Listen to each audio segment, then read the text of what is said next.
I'm a sports junkie. I admit it. I love baseball and football and other sports, but those are my two biggies. And like most people, when all this stuff about performance-enhancing drugs or substances, actually performance-enhancing substances covers them all, started to emerge, like most people, I said, oh, isn't that terrible? Oh, isn't that terrible? The more one looks at performance-enhancing substances, the more one realizes it's a very difficult problem. Now, at a simplistic level, you can say, look, if a sport, from baseball over to bicycling, establishes rules, anyone who breaks the rules is a malfeasor and should be sanctioned. I think anyone who's trained in the law understands that. That's the way the system should work. But the real question is, what should the rules be?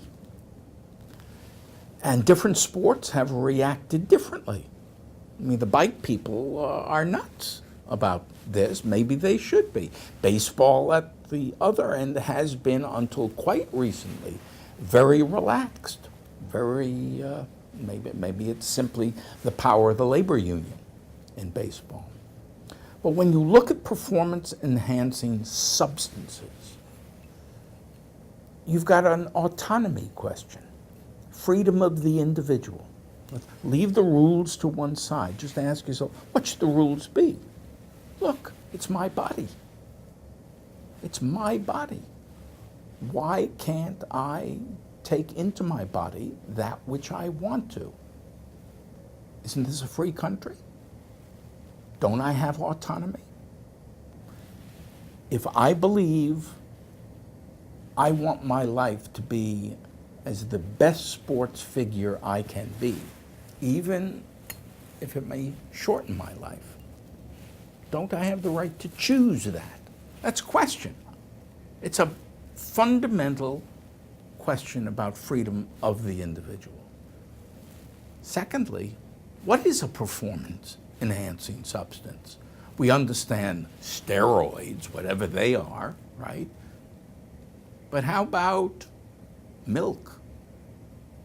How about those football players who load up the night before a game with all that protein? How about the runners who take carbs in? How about law students who take those little pills to keep them awake so that they can study a little bit more, so that they can enhance their performance on the exam? You know, life is a lot more complicated than saying steroids. And finally, an issue I've always been interested in, privacy. Testing inherently is intrusive of privacy. And we've seen certain instances in which, even though privacy was guaranteed, as it was to Rodriguez, somebody breached his privacy.